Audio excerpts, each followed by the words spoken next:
Perfect. Thank you for that introduction, Karen. Can everyone see my screen okay?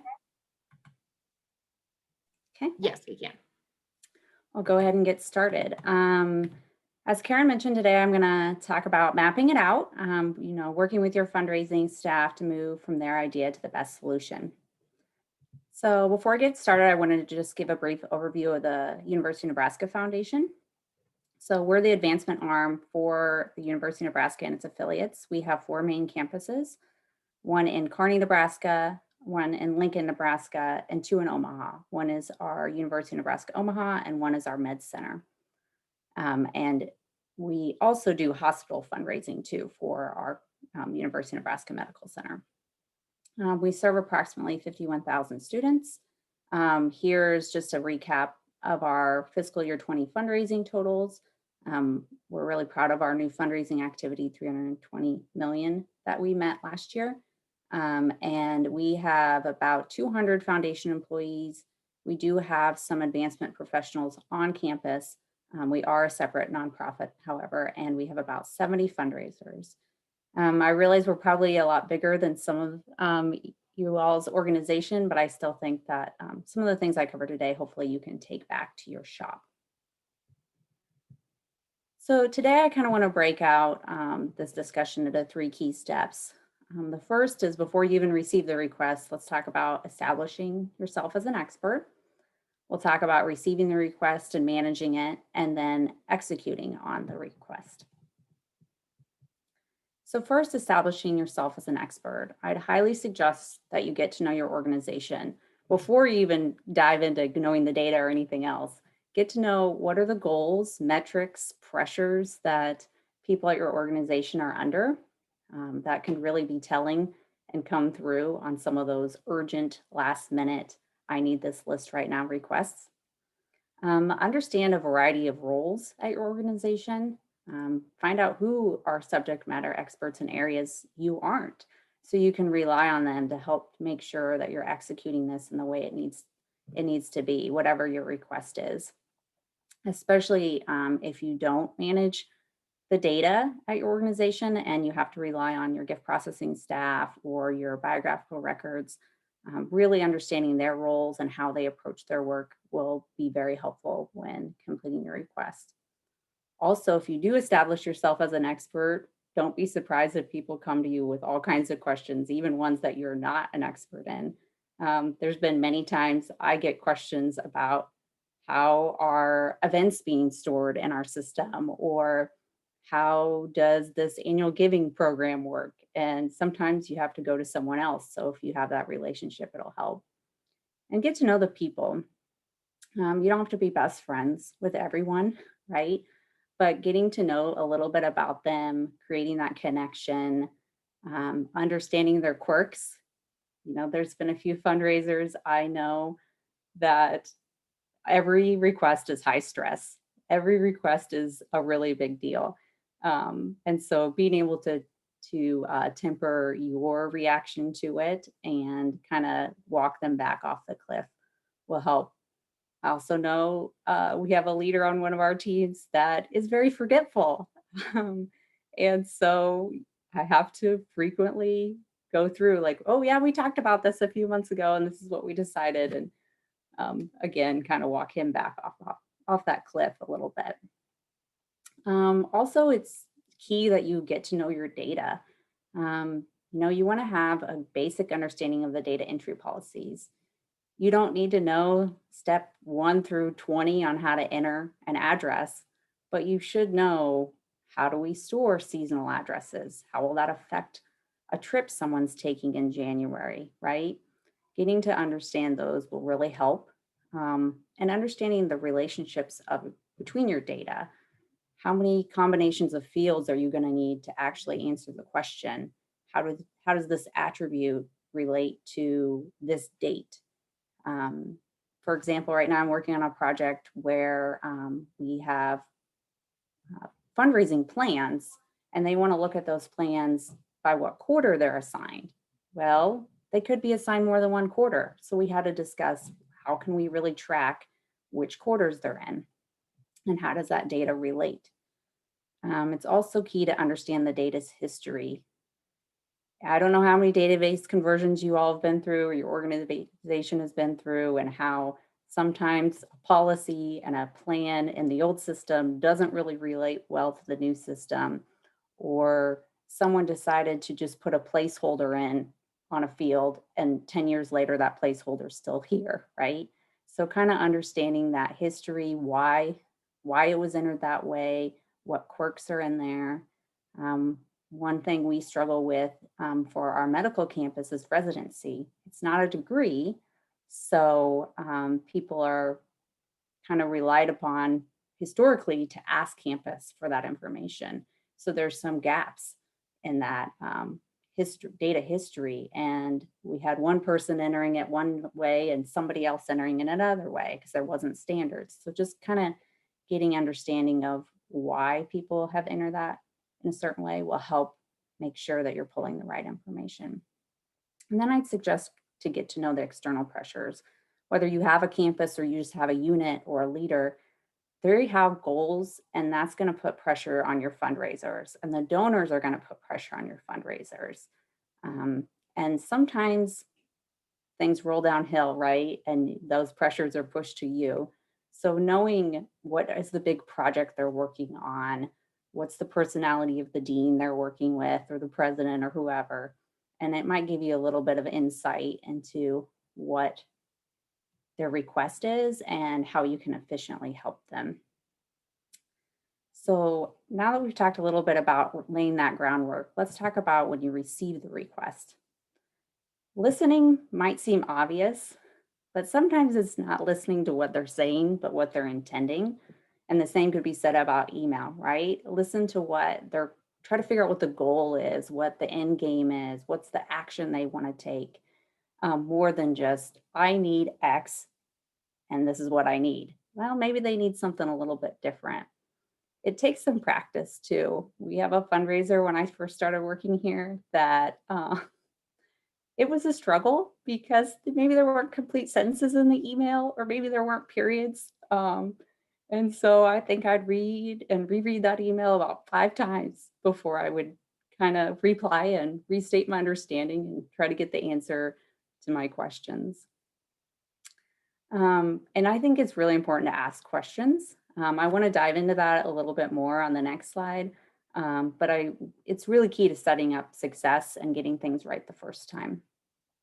I also suggest that you restate your understanding so it's very clear what your plan is, what's your timeline, clarifying who the audience is, if it's, say, it's a mailing list or an email list, clarifying the purpose. Is it they ask for a list of donors? Well, are they going to put it on a wall of honor, or are they going to prospect from it? Are they going to thank them? There's a lot of ways you could use one list, and making sure you're using it for the correct purpose, because that'll dictate how you pull the list, right? And making sure you understand the criteria. If they say, I just want a trip list, well, who do you want to see? Where are you going? What's the geography? So make sure you're restating what you plan to do.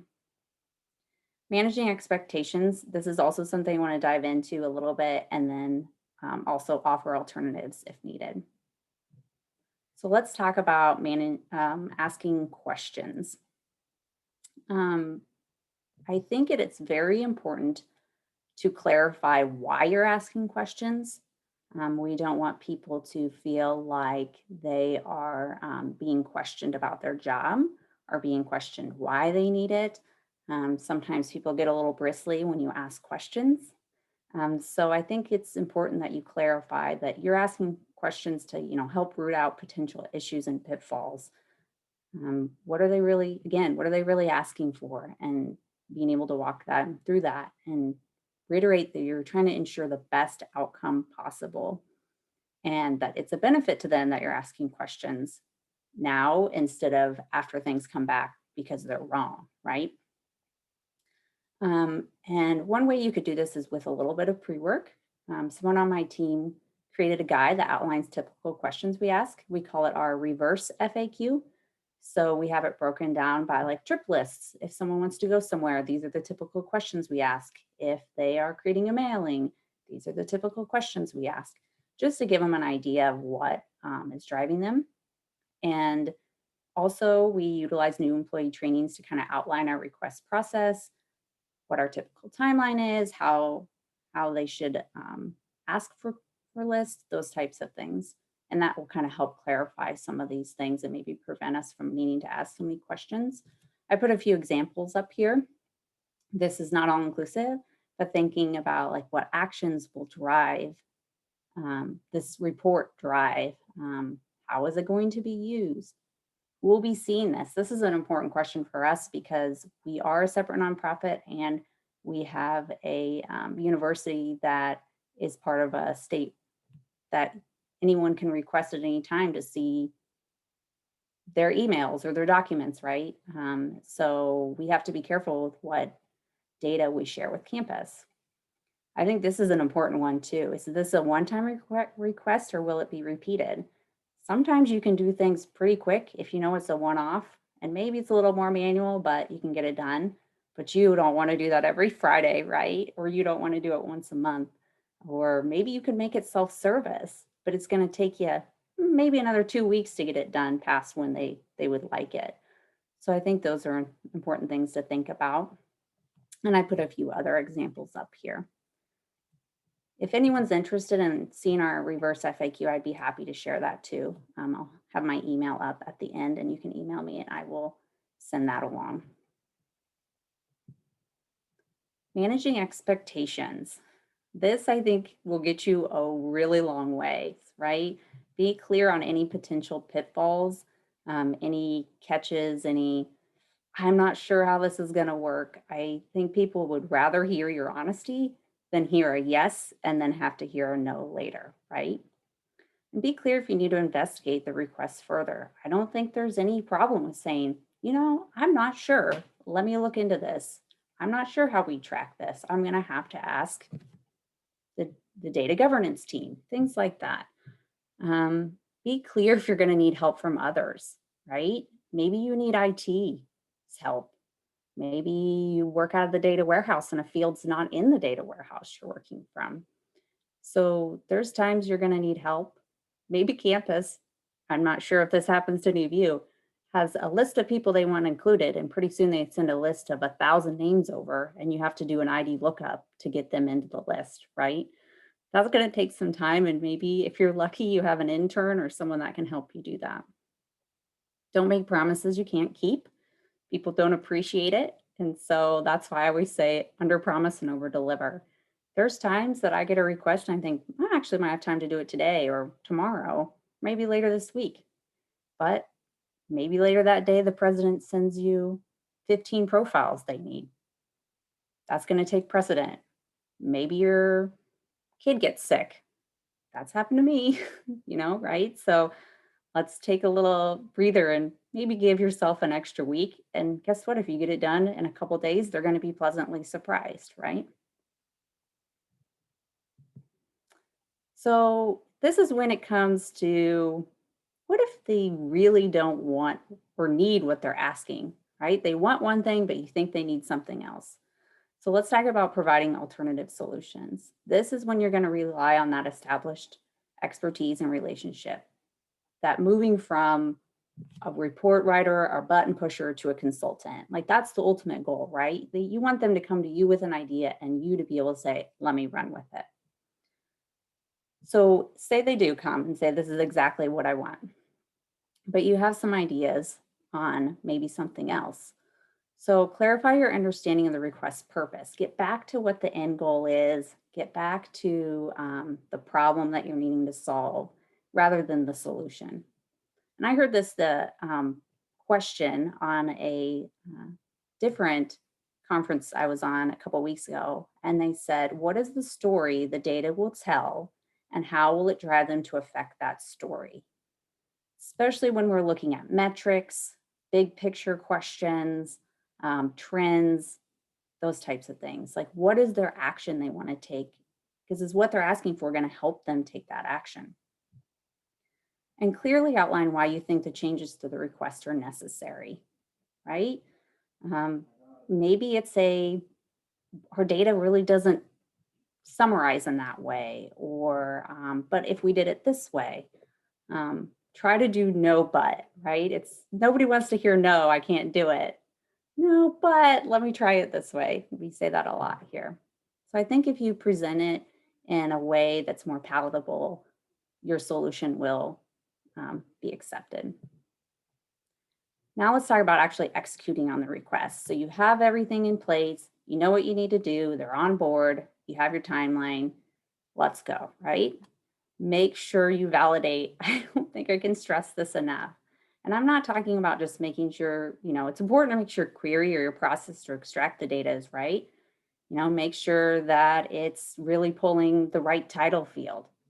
I don't know why we have so many title fields in our system, or make sure it's pulling the right name format or addressee salutation, whichever you prefer to call it. I know we have a lot of those because people have certain preferences, right? So making sure your data is working, but also validate the output. And I'm not talking about just did the data come out right? Yeah, you should check the first and the last, check every seventh one, something, and make sure all the fields are filled in how you expect them to be against your system. But also check the output for the column headings, or is a word cut off, is a label cut off, those types of things. If it's visually looks sloppy, they're not going to trust the data, right? If they can, whatever they see is what they're going to trust. And if it looks great and it's working how you intended, they're going to trust it. And then validate the functionality. And this is especially for ones where people have the ability to sort or filter or click through. We recently started using Tableau. And so functionality is important. If you're not familiar with Tableau, it's a very visual tool. It's web-based. It's a lot of charts and graphs, but then you can do a lot of click through and filter. Well, if that's not working, it kind of defeats the point of this interactive tool, right? So make sure the functionality is working. And then find a trusted partner to ask for feedback and to help validate. Whether it's someone else that does reporting, which they can get into the data and look, or maybe somebody that's more like an end user or has an idea.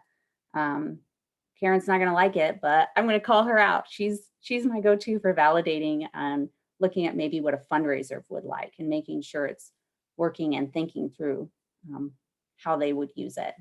So I appreciate having her. And then, be clear in your communication when you're returning the request. Restate your understanding of what they asked for, restate your understanding of what you plan to provide, talk about what you provided, what does it include, what does it exclude, especially when it comes to solicit codes, home solicit codes or opt-outs or even opt-ins, making sure people understand why someone might not be on the list. Because their first thing they're going to do is look for the 10 people they know. And if somebody's not on there, they're going to email you back, right? So being clear on why that person might not be on there. You still probably will have to look it up in the system for them and reassure them why they're not on there, right? But at least gives you clarity and being able to say, remember, I excluded people that I've asked to not receive this magazine. That's why this person isn't on there. So that will help in smoothing over whatever they receive. And then I just say, stay tuned for next week's presentation. I'm interested to hear how they take and build on what was discussed last week and this week and talk about working closely with your fundraisers. Well, that's what I have for today. Sorry if I went a little quick. Here is my contact information if you have further questions, or I can turn it over to Karen and see what other questions we have. I do have a couple of questions that came in, but if somebody has one they'd like to ask, go ahead and type it in the chat or feel free to unmute yourself as well. But I'll start with one that I got, which is someone said, you're obviously a data person and you talked about offering alternative solutions or what happens when your data doesn't work the way someone would expect it to. So how do you explain some of those data pitfalls to development staff who might not be as familiar with you about how data works? Sometimes bridging that gap is really complicated. Yes, complicated is for sure. I try to think of ways to simplify it or provide a very specific example, maybe. So, one thing that really catches people is who made the gift and what kind of recognition credit they gave, right? So, we have donors that give through their family foundation and they give through their IRA and they give through all these other things. And they struggle with understanding where the giving comes from. So I think having some examples in your back pocket on the gotchas that come up a lot would be helpful. Um, and then I guess you kind of have to rely a little bit on them trusting what you're saying and your expertise. And it's hard. There's things that are hard. It's not it's very complicated, right? We don't run accounting systems. It's not black and white. Gifts can change. We can write off gifts. We can adjust them to a different date or a different fund. So it's not like the data is always the same. So I think it's just trying to find a few examples you can point to and maybe walk them through. Great, that's helpful. Someone else asked, can you recommend wording for conversations for when end users change their project criteria at the last minute? Ooh, that's a tough one, right? So you're last minute means you're in it, like you've already been working on it, you're a long ways in. Um, I would suggest trying to just maybe write it, take a minute before you send it, get your frustrations out, vent to someone else because you're not going to be happy, right? So you got to be thoughtful about how you respond to the request. And I think it's um, being clear or maybe picking up the phone and calling them. If you're in the office, whenever we all get to be in offices again, walking to their office and talking to them and just clarifying that, okay, this is the path we went down. These are the changes you're wanting. I want to make sure I understand what the goal is and why we're making these changes so then I can execute on those. And it will take time. Um, I'm going to have to switch what I'm doing. I think just being honest and realistic without scolding. I don't think anyone wants to feel like they're being scolded, right? So it's kind of goes back to that relationship you built and just approaching it from a place of honesty um, and understanding. We had a comment in the chat about the reverse FAQ being a great idea. I will just say that I work with Jessie, if you hadn't picked up on that, and I've used this reverse FAQ that her and her team have put together. They have also used it with me when I forget some of the things that we need to talk about with requests, but I will say that it has saved um, a number of requests for myself, whether that be um, one of the ones that I always forget is this a repeat request? And I know we've saved a lot of time for my research partner in her asking me that question because there are things that I didn't think would be a repeat request. So that's one I would definitely recommend asking people. It also saves relationships with your development staff because they understand that you're not questioning them. You are just making sure that you can get them exactly what they're looking for. So if you don't have something like that, I would recommend it. Has definitely helped me. But that leads into another question that I had received, which was, do you have an example or a story about a time the questions you asked either saved you a bunch of time, allowed you to create something totally unexpected because you were able to find out what the actual motive was, or maybe a time where you forgot to ask a question and how that impacted the work you were doing? Right. Okay. I probably have a few examples. Definitely the forgot to ask questions. And I see this a lot with my newer staff is they're a little bit more like, this is what they asked, so this is what I'm going to do because don't have the confidence maybe to ask the question or are a little bit worried about how it's going to be perceived. And this was before we kind of started this FAQ, reverse FAQ process. And it did not go well. The research person that was working on the list knew what they were asking for really wasn't realistic, but they tried to force it, which then created numbers that couldn't match anywhere else, right? Because they weren't our standard counting. Like that's one big thing too for giving. We've try to create standards around counting gifts, whether we count a pledge or we count the pledge payments, those types of things. And that didn't go well. And that kind of hurt the relationship because he tried to push it through and then things were wrong and we had to redo it. And so that one backfired big time. As for asking questions and I've asked questions and I've saved myself work, right? And I actually didn't have to do anything because you know, clarified what they were needing, and then reminded them, you can answer this question by looking at this self-service report, or and just changing the filters a little bit, or we answered this question a few months ago. Um, what makes you think that the data has changed so much? Why would, what's the purpose of running it again? What action did we take? Um, and they kind of like, oh yeah, like, oh, I forgot I had that. Can you send it to me again? Um, and then I think, as for asking questions and something that's more successful or I've gotten to change, I've really got to kind of expand on that, as we just got Tableau in the last year. And one of the recent fundraising metrics they want to do is around prospect leads. I mentioned that a little bit in this presentation. And they wanted to track how many contacts per quarter, if they've qualified the prospect, if they've disqualified the prospect. And it's a really big idea. And so I just kept asking all kinds of questions to see what are the various ways they're thinking about it. And then I was able to produce a report that answered those questions, because they had thoughts about, well, we want to see how just this number for people. I was able to visualize it and create percentages and things that they could quickly look at and understand where they are with the progress on that goal. Well, I have one more question that came in, but if anybody else on the call wants to type in a chat question or unmute themselves again, feel free. But I will ask that last question, which is, at the start of your presentation, I believe it was, you have mentioned like you've gone through database conversions, or sometimes like the data historically just doesn't match up. And someone was wondering how you manage like a conversation or the expectations when you can't get that data because of either like a historical difference, or it would cause some sort of major cleanup that you just don't have time for. Right. That's a good question.